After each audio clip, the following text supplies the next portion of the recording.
Hameen la yunsarun. Hameen la yunsarun. These are not verses from the Qur'an that you have heard recited, and you may have never recited these words yourself. But I want to actually start with the most practical thing that I can give you from this khutbah before I tell a single story. And that is what is authentically narrated from the Prophet ﷺ, that the companions of the Messenger of Allah ﷺ said that he said to us ﷺ, that if you go out on an expedition and you are taken by a surprise attack, say, Hamim la yunsarun. Hamim, they will not be victorious. Hamim, they will not be victorious. And subhanAllah, it's a profound statement that the Prophet ﷺ is giving that clearly has a material manifestation in real time when a people are suffering a scary situation. And there is an equivalent to this on a personal level, that the Prophet ﷺ taught us that when we experience a moment of doubt, that when the shaitan comes to us and he takes us from a journey of admiring the creation of Allah subhanahu wa ta'ala to then questioning whether or not there is a creator in the first place, he said at that moment, say, Amantu billah. I believe in Allah. I believe in Allah. And it will repel the shaitan. Affirm your belief in Allah subhanahu wa ta'ala at the moment that doubt hits, and then you will not allow it to settle in your heart.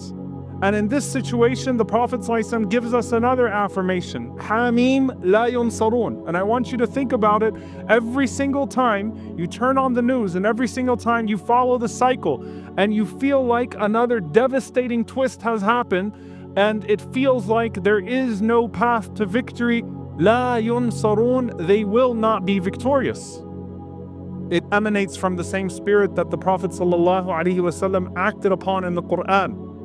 That when they see the opposing army and it appears to be very large, and when the numbers seem not to be in their favor, they say, Hasbunallah wa ni'mal wakil. Allah is sufficient for us and He is the best protector. The same words that Ibrahim alayhi salam, that Abraham, peace be upon him, said as he was being thrown into the fire. But I want to stick with this one for a moment. Hameen la yunsarun. They will not be victorious. How will we be victorious? They will not be victorious. When will we be victorious? They will not be victorious. And it's one thing to say it from here, it's another thing to say it from here. La yunsarun. They will not be victorious. Now I take you to a story. We are 300 days into a genocide in Gaza. The death toll is enormous. There have been more children killed in Gaza in the last 10 months than there have been in all combat zones put together over the last 5 years around the entire world. There are more child amputees in Gaza than child amputees in any place in the world. And there is a pharaoh that gloats and that laughs in front of a TV screen, and you see it. And like every human being, and any person who has an ounce of empathy in their heart, it hurts for a moment. And then that moment carries on and it becomes a day. And you can choose at that point to either become indifferent or deflated and despondent, or to renew your trust in Allah subhanahu wa ta'ala. I want to take you back to the story of the original Fir'aun, not the Fir'aun in Benjamin Netanyahu, the original Fir'aun, and how Allah subhanahu wa ta'ala foiled his plan in the wake of his own genocide, his child genocide. When we look in the story of Fir'aun, we find that there are two moments in which he carries out this massacre of children. The first one, he does so as a precaution.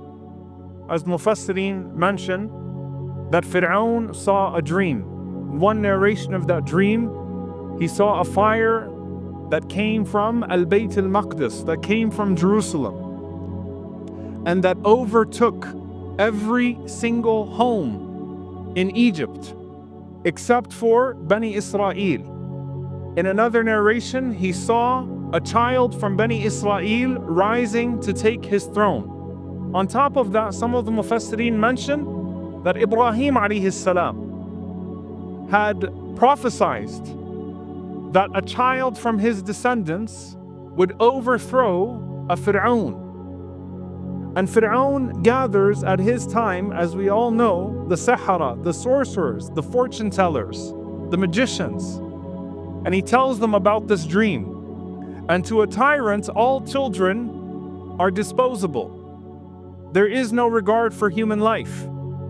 And he says to his advisors, from the soothsayers and the fortune tellers and the magicians, "What am I to do with this dream?" And they say to him that the safest way to deal with this is to murder each and every single child from Bani Isra'il. يُذَبِّحُونَ أَبْنَاءَكُمْ وَيَسْتَحْيُونَ نِسَاءَكُمْ. Kill all the boys that were born this year and spare only the girls. And so I want you to think about the operation as it takes place. Imagine the horror of every mother who already went through the pain of childbirth when the soldiers of Fir'aun show up at her house and are completely stone cold to any type of plea from the mom to please spare this child of mine. And one by one, they murdered each and every single boy that they could find. Some mothers tried to hide their children, but these soldiers were ruthless. And subhanAllah, some of the narrations say 20, 30, 40,000 boys were killed. And as they go through, Allah subhanahu wa ta'ala mentions the inspiration that He gives to the mother of Musa alayhi salam to take her son and to put him in the Nile River. But that's not all that Allah subhanahu wa ta'ala says happens. Allah subhanahu wa ta'ala says, وَأَلْقَيْتُ عَلَيْكَ مَحَبَّةً مِّنِّي. And I placed upon you a special love from me, وَلِتُصْنَعَ عَلَى عَيْنِي, and kept you under my watchful eye. Now subhanallah, in this situation, let's take a step back. As the mother puts the one child that survives this genocide into the Nile River, what are the chances of the survival of that child going into the Nile River? Allah subhanahu wa ta'ala says two things, other than the promise to bring him back, other than the promise to let that child be the source of victory, and that child actually be the nightmare that Fir'aun had. Other than that, Allah subhanahu wa ta'ala says, وَأَلْقَيْتُ عَلَيْكَ مَحَبَّةً مِّنِّي. I dressed you with my love. And there's something very beautiful about this expression in particular, and I want you to think about the children of Gaza, and I want you to think about the people of Gaza, with all of the propaganda, with all of the Islamophobia, with all the anti-Arab racism and xenophobia that we've seen fester over decades in movies and in press. With all of that, a decent human being looks at these people in Gaza and says, that doesn't look like a terrorist to me. A decent human being looks at the people that are being martyred and says, that's not the type of person that I can find justified, even with all of your propaganda, to dismember into pieces the way that you have. They look at the children of Gaza, and some people's hearts have been brought back to life. And some people are starting to find a connection to a cause that they either had no idea about all these years, or that they used to stand on the opposite side of. وَأَلْقَيْتُ عَلَيْكَ مَحَبَّةً مِّنِّي. I placed upon you love. Ibn Abbas radiallahu ta'ala anhuma says, meaning Allah subhanahu wa ta'ala أَحَبَّهُ, Allah loved him, وَحَبَّبَهُ إِلَى خَلْقِهِ, and Allah subhanahu wa ta'ala made him beloved to the creation. Meaning what? As Qatada rahimahullah ta'ala says in Ikramah radiyallahu ta'ala anhu says, مَا رَآهُ أَحَدٍ. No one would look at Musa alayhi salam, not knowing anything about where he was from, not knowing anything about the propaganda of the children that would be born, that no one looked at Musa alayhi salam إِلَّا أَحَبَّهُ, except that they immediately fell in love with him. Everyone looked at Musa alayhi salam because Allah dressed him with the love. and immediately loved him. Meaning you could say everything you wanted about Musa alayhi salam, but even when the magicians of Fir'aun saw him the first time, something was already in their hearts because Allah subhanahu wa ta'ala dressed him in a certain way. And that's nothing that a tyrant could interfere with. And Allah subhanahu wa ta'ala said, and I kept you under my watchful eye this entire time. He remained under the protection and the sight of Allah subhanahu wa ta'ala even when no one else could watch him. I see some of these children from Gaza that walk through the ruins of their camps and have had every single member of their family taken away from them. And I remind myself when I look at that, as much as I want to pick that child up, that Allah subhanahu wa ta'ala is watching that child and that Allah azza wa jal has a plan for that child. What about all the other children that Fir'aun killed? That one or this one? All of them were sent to their Jannah. They were sent to their paradise. And that's what makes the believer different. We can see the ugliness of murder and the beauty of martyrdom in the exact same scene. We can see how nasty it is on this side, and we have certainty in how beautiful it is on the other side, without in any way diminishing our outrage over what has happened here, nor losing trust about what is happening there. Allah had a plan for them. And Allah subhanahu wa ta'ala had a plan for Musa alayhi salam. And of the makr of Allah subhanahu wa ta'ala, the plotting of Allah against the Fir'aun, is that not only would one child survive his genocide, but that child would grow up in his palace, under his eye, on his watch, and overthrow him and drown him in the sea by the permission of Allah subhanahu wa ta'ala. The Fir'aun actually tried this again. And this is what the scholars mention, that there's a second incident where Allah subhanahu wa ta'ala speaks about it in Surah Al-A'raf, where Fir'aun mentions سَنُقَتِّلُ أَبْنَاءَهُمْ وَنَسْتَحْيِي نِسَاءَهُمْ وَإِنَّا فَوْقَهُمْ قَاهِرُونَ, that we're going to kill all of their boys and we're going to spare their girls, and we will usher in an era of complete dominance over them. And this was after Musa alayhi salam had believers with him. Fir'aun said, I know how to deal with this. I'll just kill all of their children. I know exactly how to deal with this. I have the playbook. Murder their children. But the one child he couldn't murder, the one child he missed, became the reason for his complete downfall. Because Allah subhanahu wa ta'ala does not miss. La yunsarun. They will not be victorious. Say it from the heart, the same heart that's heartbroken over the murder and that has faith in what comes after martyrdom. Aamin la yunsarun. They will not be victorious because Allah subhanahu wa ta'ala will not miss. Is it one of the amputees that has been thrown away into a bordering country where he or she is not wanted?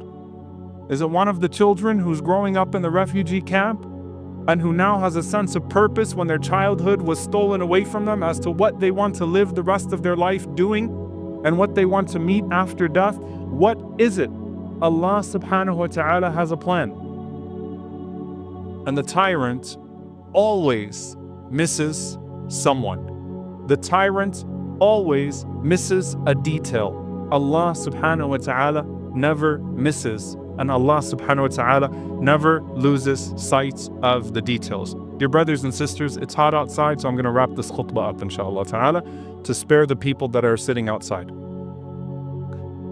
There are times where we're going to get hit hard. We're going to cry a lot, we're going to feel a lot of pain, and we're going to wonder, now what? And those are the times that it becomes that much more important for you to lean back on the promise of Allah subhanahu wa ta'ala and to remember that it was not your victory to start with. And also, that true victory is found in the willingness to sacrifice for Allah subhanahu wa ta'ala and the willingness to stand up.